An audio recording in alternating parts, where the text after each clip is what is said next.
Hey, American contractors, viewers of the American Contractor Show.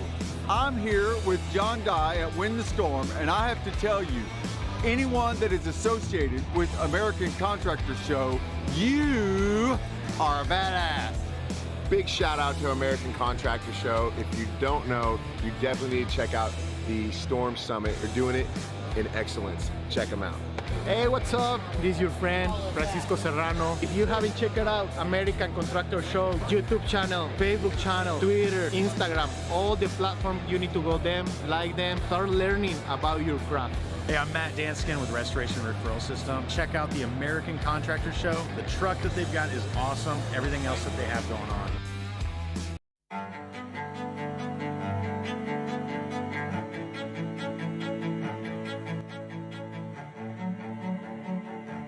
This is Larry Bache with the Merlin Law Group, helping policyholders for more than 30 years.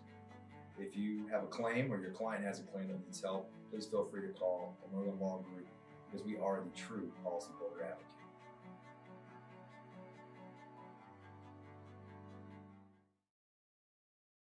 C3 was eager to help us, and even whenever we weren't giving them work, they were still eager to give advice. The things that they were putting out for the pertaining from DMO to RFG and giving that to the industry and not charging anything for it, I thought was really cool. And that's stuff that I as a contractor appreciate. I'd recommend C3 to any contractor that's looking for a PA, especially if you're around Colorado. Great guys, man. I'm nothing but happy with the work they've done for us.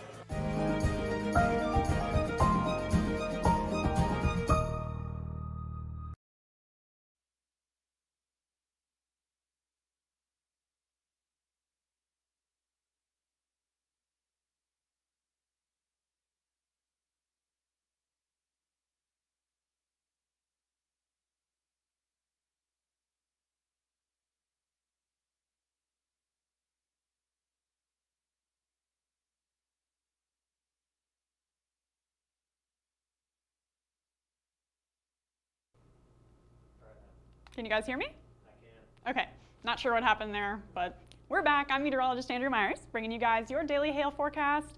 Sponsored as always by C3 Group, Merlin Law Group, and now American Contractor Show. You guys can go ahead and check them out in our description. And for now, we're going to get right into our weather. So we got more hail chances for the northern plains. Montana and Dakotas are kind of the only game in town for today. And then into tomorrow, those hail chances are going to shift back to the south. So we could possibly see some larger hail through the central plains area. We'll talk about it here in a moment. And then finally, as always, our tropical update. We're looking at Elsa as well as a new disturbance that has just formed off of the coast of Texas. So we're going to take a look at that. But before all of our weather stuff, we're going to get into our upcoming events. So first one of those is going to be the FRSA Convention and Expo. This one's in Kissimmee, Florida, July 21st through the 23rd, and that is at Gaylord Palms Resort. So you guys can come chat with us there. And then after that, we are going to be at the NTRCA Mini Trade Show on August 4th. That's going to be at the Grapevine Convention Center in Grapevine, Texas. So you guys can come see us in Florida, in Texas for the next few weeks. And then after that, this one's a little bit from now, but it's really exciting, guys. We are hosting the Thunder Road Race for Recovery. That's going to be at the Oklahoma Motorsports Complex in Norman, Oklahoma. That's going to be on September 15th, so you guys go check us out there. That is a charity event that we are doing. 100% of the proceeds are going to Roofers in Recovery. So it's a good cause. You guys can sign up to race for that. You can also sign up to sponsor. And the way to do that is through our link tree that is put in the description to this video. So go ahead and check us out there. We're looking forward to seeing you guys. Now into our storm reports from yesterday. We did have kind of a busy day in terms of wind. I think we had over 300 wind reports yesterday, and that mostly happened through the Northeast and New England here. We got a scattering of hail here and there, but mostly wind through the Northeast, and then Montana and the Dakotas also got smacked with some wind yesterday, as well as a scattering of hail reports. And then obviously we have Tropical Storm Elsa that's still working its way off the coast. So we got a few from that. So busy day yesterday in terms of wind. Still some hail that went around here and there, but mostly a wind day from yesterday. Then into today, we're looking beautiful across most of the nation here as usual. The west is always so sunny and dry, guys. I'm jealous of you guys out there. Kind of a different story out to the east. We've got all sorts of rain chances happening, a couple of spinning systems here for our tropicals, and we're going to talk about those here. But the main story is going to be Elsa still working its way up the southeast coast right now. Centered over Raleigh, North Carolina at this point. Max sustained winds right now are about 45 miles an hour, so nothing severe. However, we still have been seeing some spin-up tornadoes with that. So if you guys are in the track of Elsa, just be weather aware right now that we could get lots of heavy rain, some gusty winds, and possible tornadoes are still going to occur with that. Different story up in Montana, sunny and dry for most of us. We're going to have plenty of time to get that daytime heating that we need for all of those storms to pop up later. Not so much through the northeast into this afternoon. So cloudy, got some scattered rain chances, and it's going to be mostly a windy day through the northeast into today. So for our temperatures, summary across the nation, we're sitting up in 90s in Denver, and then most of us are going to be in the 70s and 80s. A little bit cooler up near Minneapolis and Portland, where we got that cold front. That's cool front, really. That's just kind of sitting up north, kind of just stalling there, and then beautiful for the rest of us. Now into the instability that's gonna provide into later this afternoon. Like I said, sunny and dry across Montana. We got that cold front that's just kind of waiting to move through. So we've got plenty of cape to go around through the Dakotas as well as the far eastern part of Montana here. This is by 5 p.m. so the end of the day here we're going to have those moderate values sitting through South Dakota as well as the north part of North Dakota. That's going to help us pop those storms up, and those are going to eat away at those cape values, which is good because it means it's feeding off of that energy. So we could get some angry storms later this evening from that. So that leads us to our significant hail that's possible from all of this. Where those cape values lie is where we're going to see the strongest or highest significant hail values. So through South Dakota, where that cape is highest, that's where we're getting those moderate values here. So through Rapid City all the way to central South Dakota. And then as well up through Montana, we're getting those warmer colors, and that's what we like to see for that larger hail. And then again, as the sun goes down, as those storms fire off, we're going to see that start to taper off. So into what those storms are going to look like this evening. So by 5 p.m., those are really going to start to get rolling through the Dakotas and Montana. We get some isolated storms sitting here through the eastern part of Montana and some loners as well through Rapid City. That's where we're going to get our chance for that large hail, is with these loner storms that'll get rotating and help us produce some large hail with those. Those are going to be in and out of the Rapid City area pretty quickly, and then the ones up north are going to band up fairly quickly as well, and then we transition into a wind threat later this evening and into tonight. And then as those push off, we do start to see some of the intensity taper off, but we will still get a couple of isolated storms that could continue to produce large hail into the overnight hours.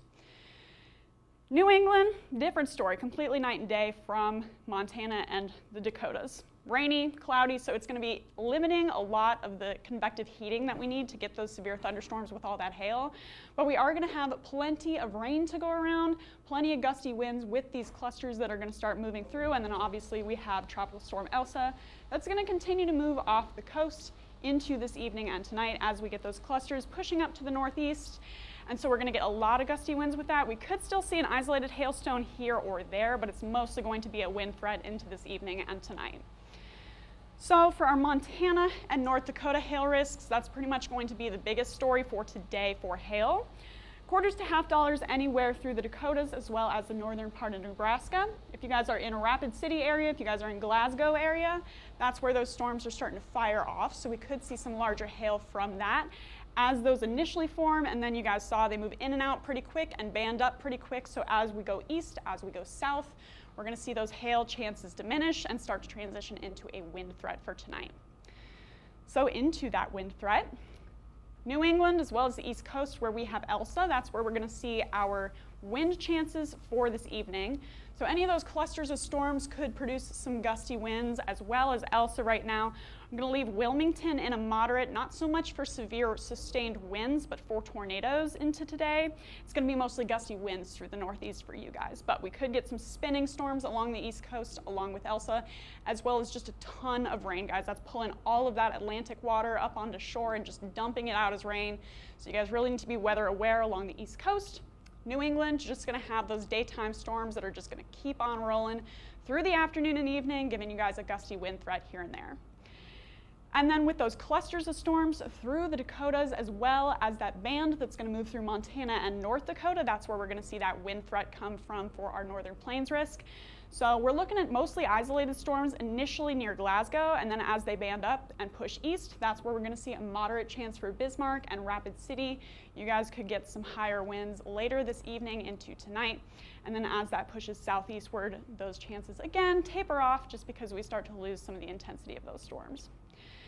So today is going to be mostly a northern plains risk. We could get some gusty winds as well as Elsa, kind of the same as we've been seeing for the past few days. But into tomorrow might change things up a little bit. So we've got storms that are going to start forming by 5 p.m. through the central plains here. So Nebraska, South Dakota, Iowa, and Missouri are going to be in the hail risk for tomorrow. So we are going to get these storms starting to pop up through Nebraska by 5 p.m. Those isolated cells are where we're going to see those large hail chances.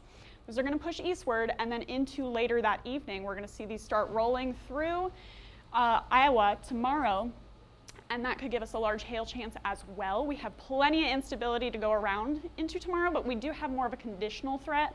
We're looking at possible cloud cover and a possible cap that could limit this. So this is going to be conditional, but if this happens, these could be big guys that are moving through Iowa and Missouri into tomorrow, as well as through Nebraska. Into tomorrow afternoon and evening, check out these isolated hailers that are going to be moving through just throughout the evening and overnight. So we should have a pretty busy day through the central plains into tomorrow. So as those push off, we're going to start to taper off a little in intensity, but for most of the afternoon and evening, we're going to get plenty of hail to go around. So $1 to $50 anywhere through that corridor. Our specific areas that we're looking at right now are going to be North Platte. We're going to start to see those solo storms moving on through your area, and then Des Moines all the way north or all the way south into just north of Kansas City. We could see large hail tomorrow, just dependent on if that cap forms. If we get a lot of cloud cover, this might be game over, but if we see that sunny skies that we are currently forecast to see, we could still get that large hail. So Des Moines, you guys could get hail up to tennis balls in size, possibly even larger, just dependent on that daytime heating. And then anywhere east of that, we could see hail in the ping pong to golf ball size range all the way east or all the way west to Rapid City. So could be a pretty exciting day for us in the Central Plains into tomorrow. Now for our tropicals. So that's going to be our hail and wind chances for the next couple of days. Tropicals is kind of a different story. Elsa's been over land for the past day or so, intensified a little bit to 45 miles an hour for its sustained winds, so still well below severe limits, but it is still a tropical storm as it's getting ready to push off the coast. That's going to continue to push up to the northeast, and by Friday morning should be off the coast of New England, but 50-mile-an-hour winds, so it is going to start ramping up as it gets more moisture and more warm water from that Gulf Stream as it moves off. But after Friday, as it continues to push up to the northeast, it's going to move into those cold waters. Hurricanes don't like that. Tropical storms don't like that. So it should start to taper off a little bit. But for the next few days into this weekend, we are going to continue to see some gusty winds, tornado chances, and very heavy rain with this. So if you guys are in the track, please be weather aware that Elsa is moving on through, and it still does bring a significant weather threat, even in spite of the fact that it's still a tropical storm right now. Texas. You guys have joined the show for tropical storms and tropical systems. So this is only a disturbance. It's not a depression. It's not a storm, just a disturbance right now, just a spinning area of tropical air. And we aren't expecting it to form anything since it's staying over land, but it's just going to dump rain on you and dump a lot of wind. So got to be prepared for some gusty winds and heavy rain into the next few days. If you guys are in Houston, Corpus Christi, Victoria, Texas, you could get upwards of 3 inches of rain in the next 24 hours or so. So this is by Friday at noon, 3.44 inches of rain in the Victoria, Texas area. Houston, you could get over 2 inches. Corpus Christi, you could get over 1 inch of rain in the next 24 hours, as well as some gusty winds with that system that's moving through. So we're not expecting any intensification, not any tropical system that you need to worry about. However, just a ton of rain that's moving through your area, so be prepared for that. So those are our main weather stories for today. Again, tomorrow could be a big Central Plains risk, kind of exciting. So make sure you guys follow us on YouTube, Facebook, Instagram, and Twitter. You can hit See First on Facebook so you never miss a live video. Also smash that subscribe button on YouTube so you always catch us when we go live. Then if you want to get in contact with us, you can call us at 855-334-4245. That's 334-HAIL. If you guys want to get in contact with us over email, you can do that at info@hailtrace.com, or check out our website, hailtrace.com, for more details on who we are and what we do. And as always, we will keep you updated on those severe chances. But for now, I'm meteorologist Andrew Myers. Thanks for watching.